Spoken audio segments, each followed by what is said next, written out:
Tonight I'm going to be talking about the greatest investment. So, my question to you is, what are we invested in? What consumes our time, our energy, and our money?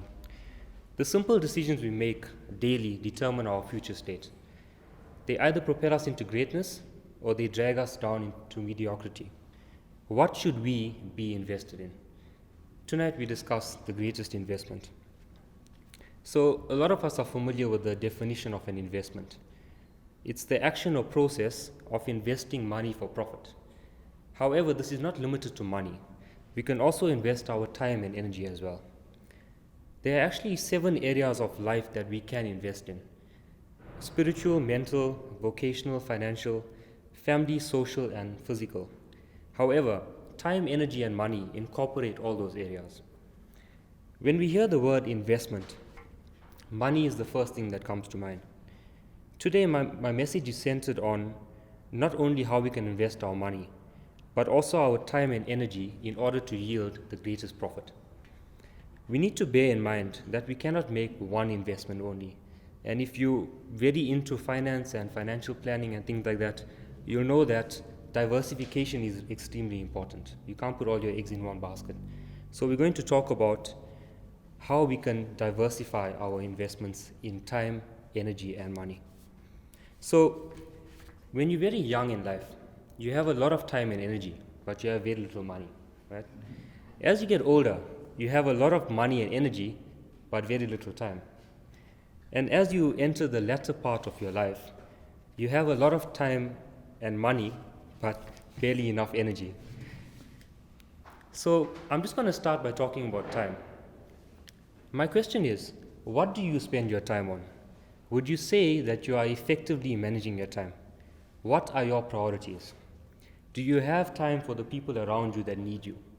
And lastly, how many of us actually believe that God is happy with the way we manage our time? A common saying is that, and we all use this saying at some point in our life, maybe multiple times a day, I don't have time. That pretty much means I don't want to. That's what it means. If you think you have no time, talk to someone that's busier than you are. And we always talk about this. There's a lot of people that say, I don't have the time, but the person sitting next to them has triple the amount of things going on, but they managing very fine. Tell your neighbor, what we spend our time on is what we become. So it's easy to tell if you're going to be a success or a failure in life based on your perception of time. If you are doing what the world is doing, you will become like the world. That's why we have so little people who are highly successful. Global statistics show that 0.8% of the world's population owns almost 48 or 45% of the world's wealth. That's a huge gap. What this means is that the richest 85 people in the world are worth more than the world's poorest 3.5 billion people. So that's quite a crazy stat if you think about it. We have the same amount of time that these successful people have, but yet we choose to spend it worrying. So we sang the song today, right? Why should we worry? In Matthew 6 verse 27, the Bible says, can you add a single day to your life by worrying? And the answer is no, you can't. So let's define normal. Normal is getting dressed in clothes that we buy for work, driving through traffic in a car that we are still paying for in order to get a job that we need so that we can pay for the clothes, car, and the house that we leave empty all day in order to afford to pay for it, right? This was said by Ellen Goldman. So I just want to give you some brief time wasters. Stressing, overthinking, social media, TV, right? I'm touching a lot of nerves now. So, basically anything that doesn't add value. So if you want to define a time waster, think about something. If it adds value to you, it's good. If it doesn't add value, it's a time waster. So you'll notice I omitted traffic as a time waster, right? How many of you think that traffic is a time waster? Okay, not a lot of us. I think, okay. So the rest of us probably listen or spend this time listening to podcasts, ebooks, maybe some good gospel music, right? So that's the reason why I think that traffic is not a time waster. I think we can use that time to do something beneficial. A lot of great people said that their best ideas come when they're sitting in traffic, right? So some time management tips: prioritization, setting some goals, communicating with the people around you, setting time limits, planning, and some of our favorite is delegating. We like to give other people our stuff to do. And then the last D is stress management. So do what you love, right? And also, the person sitting next to you obviously needs you at some point in life. So I just want to emphasize that empathy and passive listening, which is listening without replying or listening without giving your own input every couple seconds, is also a time management investment.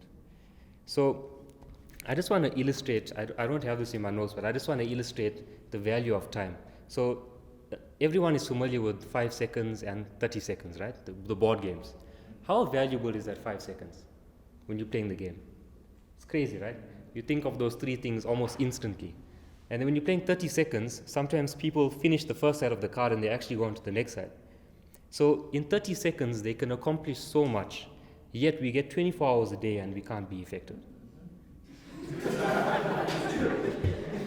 So I want to leave you with a question when as I'm ending off the section on time. And you don't have to answer it, obviously, but are you making the greatest investment with your time? Right? That's something you need to ask yourself. So let's move on to energy. Personal energy is the amount of willpower we have. It consists of our body, emotions, mind, and spirit. Our body requires 8,700 kilojoules of energy daily to function. So energy is also the amount of effort we are capable of giving within our mind and body to either something, someone, or the challenges in our life. That's energy. We often feel tired in life, not because we have done too much, but because we have done too little of what sparks the light in us. So we're doing too much of the wrong things. That's why we feel tired. We need to focus on what we can control. We also need to work harder on ourselves than we do in our jobs. Tell your neighbor, work harder on yourself than you do in your job. So sometimes we spend all our energy and we try to become extremely successful in life. However, I've read quite a few quotes about this where people, highly successful people say that when you get to the top, there's nothing there. So shouldn't we enjoy the journey to the top? A lot of us have goals and ambitions, but I think the journey is more important, right? Maybe we need to start being binary thinkers, and if you're not familiar with this term, what it means is that you're either a yes or a no. There's no in between. When someone asks you to do something, there's no doubt or anything. It's black or white, yes or no. The other thing I want to say is that don't waste your time studying success stories of people. Study their failures and then use those failures to try and overcome it and to try and find a better way.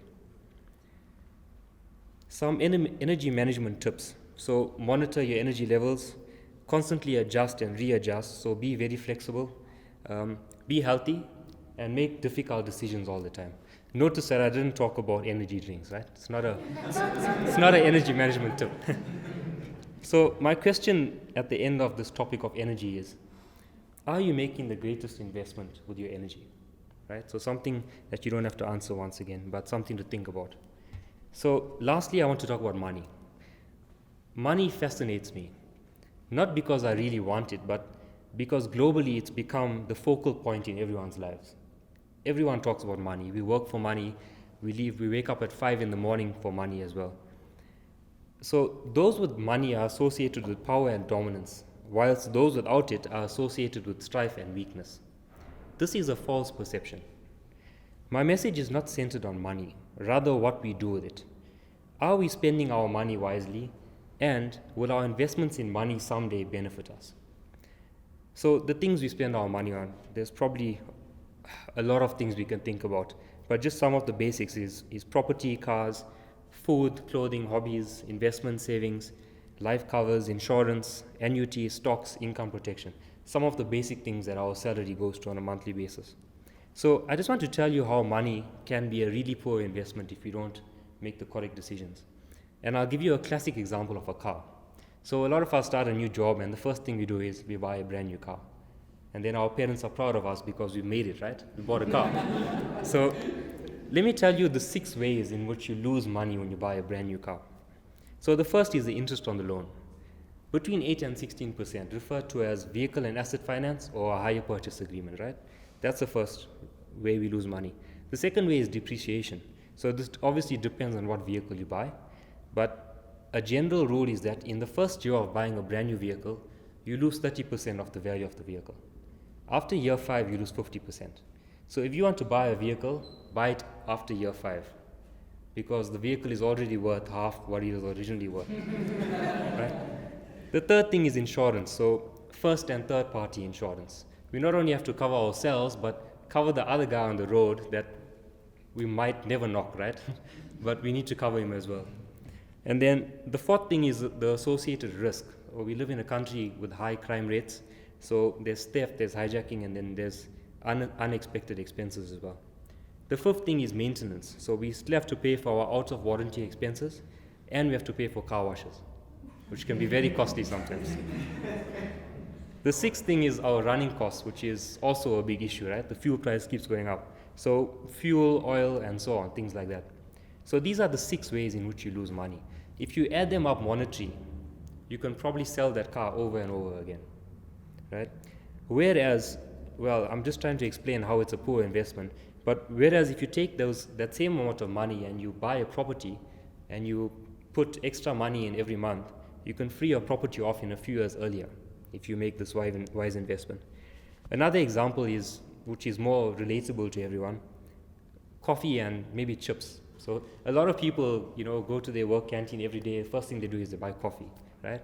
Coffee and maybe a packet of chips or whatever you feel makes sense for you in the morning. But I just want to illustrate how this is also a poor investment if you don't actually need it, right? So a coffee and a snack a day at 15 Rand a cup of coffee and 8 Rand a packet of chips is 8,000 Rand a year. If you compound that in 10 years, it's 110,000 that you could have saved.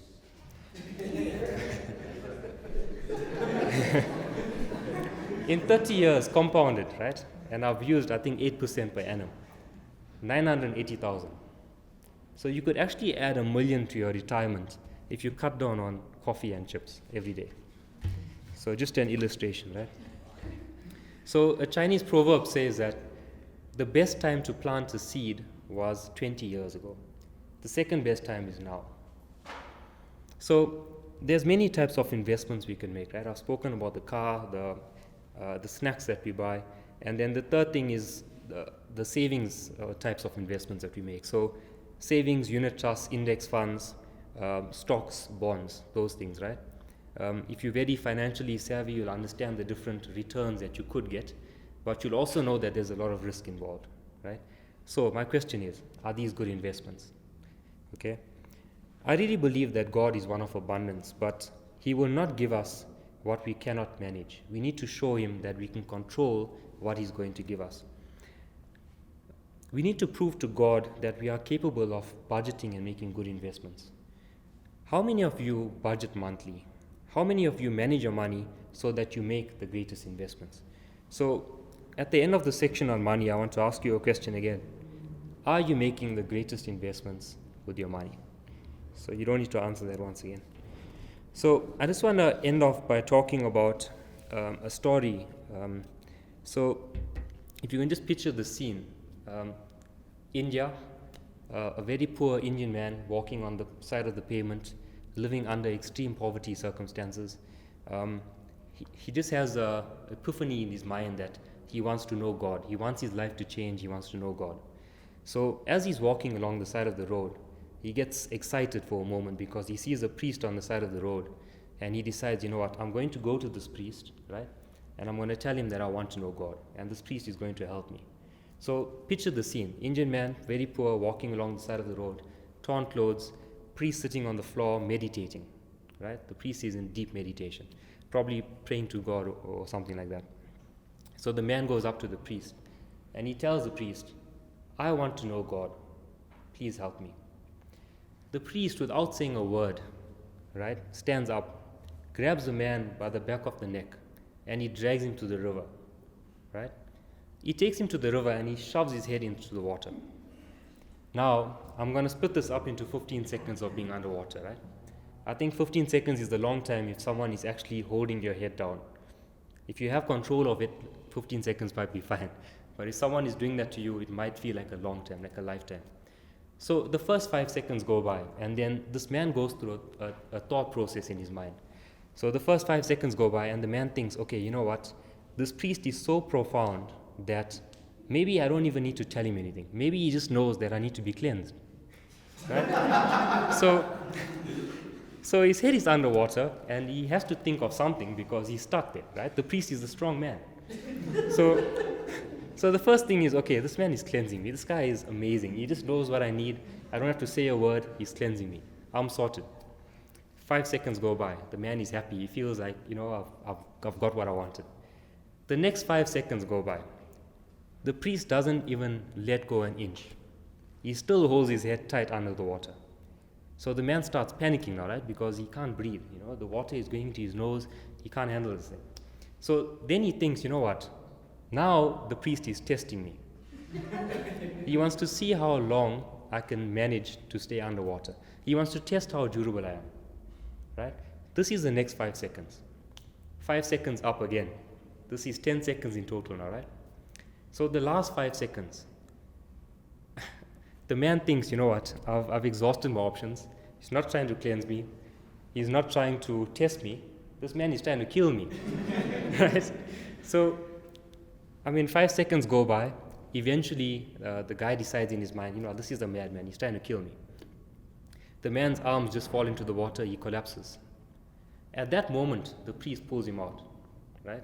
So the priest pulls him out. He takes him to the riverbed where there's no water, lays him on his back, gets the water out of his system, waits a few minutes for the guy to recover. And then the priest asked him one question. How did you feel at that last instant of being underwater? And then the man thought about it for a while and he said, you know what? I really needed air. That's all I could think about. I needed air so desperately, I just wanted to get out of that water. There's nothing more in my life that I wanted air. And the priest turns around and tells him, would you need God that much? Come back to me. Yeah. So my question to you is, do we want God that much? And if you can picture this whole scene, if you want to try it, you can do it in your tub. But if you can picture the scene, right, of you being underwater and you needing something so badly, just try and think, maybe this is what God wants from us. He wants us to put our investments in time, money, and energy in Him, but we choose to put it on other things. So maybe we're investing in the wrong things, right? So I hope this message has inspired you today. This is just the first part. The next part is more of an interactive part, which I think we'll all enjoy. But I hope it's inspired you. I hope I've laid down the foundation of what we're trying to achieve here. So what we're going to do next is, Sean is just going to hand over some pages to you. I think just grab a pen on your table. Maybe find the place that you're comfortable in, because this is a private moment, right? I want you to really think about this. So find a place that you feel private in. If you need to move away from the person next to you, you're welcome to do that. So basically what we're going to do is, we're going to write down a list of the good and the bad things that we spend our time, energy, and money on. And then after that, we're going to do a small exercise. So I'll give you 5 minutes just to write down the good and the bad that you spend your time and energy on. And as you're writing, I'll just call out a few things as well that I've written down that I think are good and bad things. So maybe time, the good things that you spend it on, maybe you pray daily, or maybe you read part of a book. Even if it's 1 page, it's something. So that could be the good things that you spend your time on. The bad things, maybe you gossip a lot. Or maybe you watch a lot of TV. Excessive amounts of TV, that's also bad.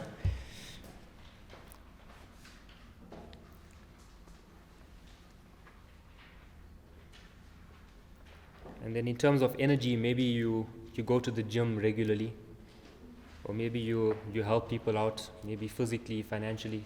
That's good things that you can spend your energy on.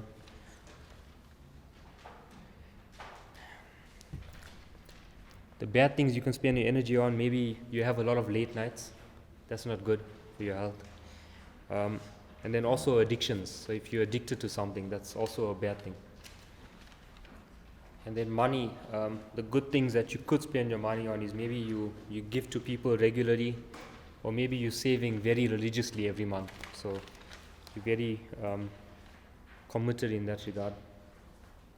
And then the bad things, maybe you're gambling, or you're living a lavish life, you're buying stuff that you can't afford. So if you want to find these things, just think about your daily routine. I think that's the easiest way. Think about what you do when you wake up and then before you sleep as well. No one. Okay, so now what we're going to do is, I just want you to try something. So if you look at the bad side of your page, right, there's some stuff that you want to stop doing. And I don't think I need to tell you this. I think while you've been writing it down, you've realized, I need to stop doing this. Right? I shouldn't be writing this down. I've told myself a month ago I'm going to stop doing this. So what I want you to do is I want you to just strike those things off. You don't have to choose all. Choose the things that are quick wins, things that you can easily get rid of. Maybe it takes 5 minutes of your time a day or 1 hour of your time. Just strike those few things off.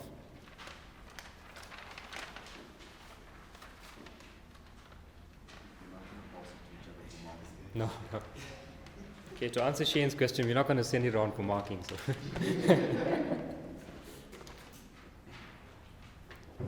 so when you're done with that, just look up at me so I know you're done. So what I want you to do now is, and this is a bit of an exercise where I want you to think a bit.